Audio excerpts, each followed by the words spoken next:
روح کا تصور اور روحانیت کا تصور مشترک ہے ہندو مت میں اور اسلام میں. آتما اور پرماتما کا تعلق،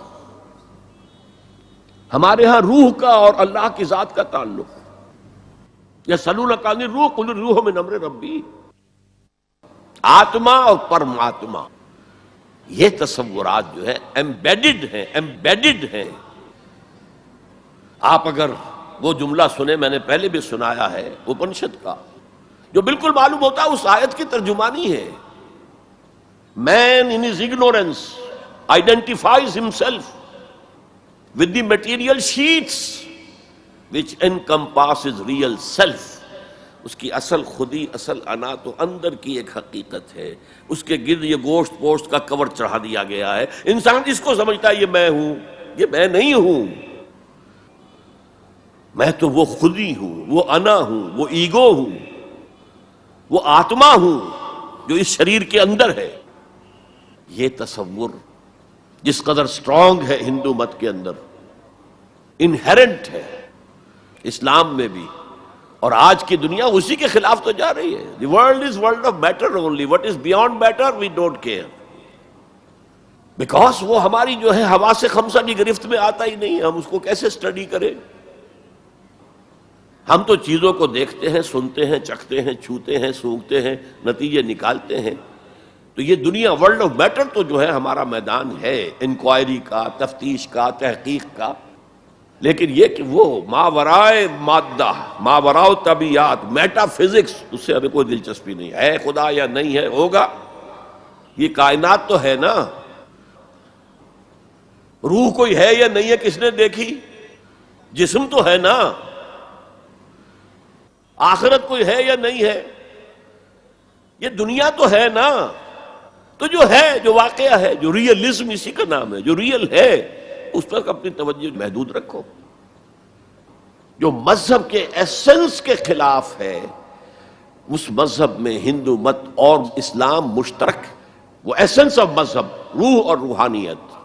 نمبر 2، ہندو اسکرپچرز کا اگر مطالعہ کیا جائے ان کی اصل زبان میں، اور سملیرٹیز جو ہیں اسلام میں اور ہندوازم میں ان کو واضح کیا جائے دلائل کے ساتھ، حوالوں کے ساتھ، اور ان کو ہائی لائٹ کیا جائے. اختلافات اگر ہیں وہ بھی ہیں، لیکن سملیرٹیز کیا کیا ہیں. یہ کام میرے علم میں آیا تھا کچھ عرصے سے. مولانا محمد منظور نعمانی جو لکھنؤ والے ہیں، ان کے صاحبزادے کر رہے ہیں، اور مجھے خوشی ہوئی تھی. اب جو کچھ کیا ہے ذاکر نائک صاحب نے، وہ اتفاقی ہے کہ میں ٹیلی ویژن کھولا ہوا تھا، اس میں ان کا پروگرام آیا، میں نے پورا دیکھا ہے. وہ سملیرٹیز بٹوین ہندوازم اینڈ اسلام. اب میں اپریشیٹ کرتا ہوں، یہ کام کرنے کا ہے جو ہم نے نہیں کیا بدقسمتی سے. ہم نے یہاں آ کر یہاں کے لوگوں کے ذہن کو پڑھنے کی کوشش نہیں کی. ہم نے تو ان پر حکومت کی ہے. اللہ خیر صلی اللہ. جب تک آپ کسی قوم کے ذہن کو نہیں سمجھیں گے، ان کی سوچ کیا ہے، ان کی سوچ کا صغرا کبرا کیا ہے، پریمیسز کیا ہیں جن پر کہ ان کے عقائد کھڑے ہوئے ہیں، آپ کیسے کمیونیکیٹ کریں گے؟ ہم نے ضرورت ہی محسوس نہیں کی. Why to communicate?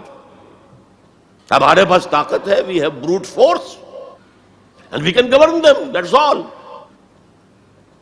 یہ ہماری مجرمانہ غفلت رہی ہے، یہاں پر مجرمانہ غفلت رہی ہے.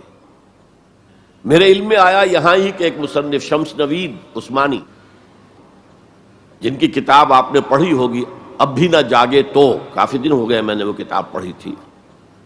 اس میں ڈوبائے ایک فرینچ اورینٹلسٹ جو ہے، اس کی رائے انہوں نے کوٹ کی. میں حیران رہ گیا. وہ 40 برس تک انڈیا میں مقیم رہ کر اس نے ہندو اسکرپچرز کا مطالعہ کیا. And he came to the conclusion that Manu is actually مہانوح. حضرت نوح علیہ السلام کا ذکر. منو، مہانوح، اور منو سمرتی جو ہے حضرت نوح علیہ السلام کی شریعت. یہ ایک کرسچن ہے، اس کی تحقیق ہے. اس تحقیق کو اب انہیں ہائی لائٹ کیا جائے، اسے عام کیا جائے، اس کو پہنچایا جائے، تو پھر وہ جو ہے مغایرت کے پردے جو حائل ہیں، وہ مغایرت کے پردے کچھ اٹھیں گے، ذہن کچھ کھلیں گے، بات کرنے کا، کمیونیکیشن کا موقع بنے گا. اب آ رہی ہے وہ بات جو میں سمجھتا ہوں کہ آپ کو اچھی نہیں لگے گی. میری رائے یہ ہے کہ کسی بھی صورت میں آپ کو سیکولرزم کی حمایت نہیں کرنی چاہیے. اسلام کی روح سے سیکولرزم کفر ہے، اور وہ اگر واگا کے مغرب میں کفر ہے تو مشرق میں بھی کفر ہے۔ آپ اس کی پروٹیکشن لینا چاہتے ہیں، اس کی امبریلا کے تحت آنا چاہتے ہیں، یہ آپ کی قومی جو ہے فرار، ورنہ سیکولرزم کس شے کا نام ہے؟ کیا اسلام کسی درجے میں کمپیٹیبل ہے اس کے ساتھ؟ سیکولرزم کا مطلب یہ ہے کہ آپ ایک سرکل بنا لیں، اس سرکل کے اندر ہے پولیٹیکو سوشو اکنامک سسٹم، یہ تو ہوگا، کسی بھی مذہب سے کوئی تعلق نہیں اس کا۔ عوامی حاکمیت جو بدترین شرک ہے، اس کی بنیاد پر جو پارلیمنٹ آئے، جو کوئی مجلس ملی آئے، جو کوئی کانگریس آئے، وہ جو ہے قانون بنائے، ہومو سیکشولیٹی کو جائز قرار دے، اسے اجازت ہے، ہومو سیکشول میرجز کو رجسٹر کروائے، ٹھیک ہے، it has no reference to any religion whatsoever. ہاں، اس سرکل کے پیری فری پر چھوٹے چھوٹے سرکلز بنا دیجئے، یہ ہندو مت ہے، یہ اسلام ہے، یہ سکھ مت ہے، یہ بدھ مت ہے، یہ فلاں ہے، یہ کرسچینٹی ہے، یہ جوڈائزم ہے، یہ ہے تاؤزم ہے، یہ رہیں گے پیری فری پر۔ یہ انفرادی معاملہ ہے زندگی کا، اور اس میں آزادی ہے ہر ایک کو، جو چاہے بلیفز رکھے، ایک خدا کو مانے، 100 کو مانو، کسی کو نہ مانے، ٹھیک ہے، شہری تو ہے وہ، جس طرح چاہے پوجا پاٹ کرے، درختوں کو پوجے، پتھروں کو پوجے، بتوں کو پوجے، ایک انسین خدا کو پوجے، جس کو چاہے پوجے، سورج کو پوجے، چاند کو پوجے، جو چاہے پوجے، سوشل کسٹم جو چاہے رکھے، بہرحال ہر ایک کا اپنا خیال ہے، ان چیزوں میں ہر شخص آزاد ہے۔ لیکن یہ political system, the criminal law, جو بھی ہے، پھر اکنامک سسٹم، سود، سیوا، سب جائز ہیں، کسی مذہب کے حرام قرار دینے سے ان کو نہیں روکا جائے گا، کسی آسمانی ہدایت کو دلیل کے طور پہ تسلیم نہیں کیا جائے گا، چاہے وہ تورات ہو، چاہے قرآن ہو، چاہے کوئی اور آسمانی کتاب ہو، ہندوؤں کی کتابیں ہوں، وہ تسلیم نہیں کی جائیں گی۔ This is not compatible with Islam. How can the Muslims accept it? مجھے حیرت ہوتی ہے۔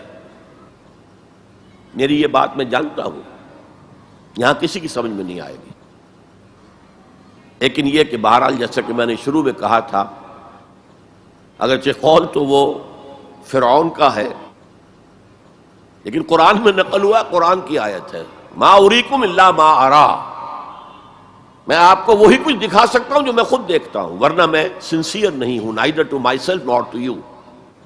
I have to be honest. Number 4، قومیت سے بالا تر ہو کر اسلام کی دعوت دی جائے، دو چیزیں گڑبڑ نہ کی جائیں، قوم کی خدمت ہے، قوم کے لیے تعلیمی ادارے بنائے جائیں، قوم کے لیے یہ کیا جائے، کوئی حرج نہیں، قوم کی خدمت کرنا بری بات نہیں ہے۔ ایک مسلمان قوم کو فرعون کی غلامی سے نجات دلانے کے لیے اللہ نے حضرت موسیٰ جیسے پیغمبر کو بھیجا، یہ قومیت سے بالا تر ہونی چاہیے، گڑبڑ نہ کرے، ایک ہی جماعت یہ دونوں کام نہ کرے، ورنہ سمجھا جائے گا کہ یہ بھی اصل میں اپنی قومی بالا تری اور بالا دستی کے لیے کام کر رہے ہیں۔ اپنی پرائرٹیز فکس کر لے، اگر اسلام کے لیے کام کرنا ہے تو قومی سطح سے بالا تر ہو جائے، اور اصولی سطح پر اسلام کی دعوت دیں، اور اسلام کے system of political justice, social justice, economic justice کو نمایاں کریں۔ خليل بالقرآن هو إمامنا على هداية الله آمتنا، كلام ربنا هدايتنا، عطاء جبريل على رسولنا.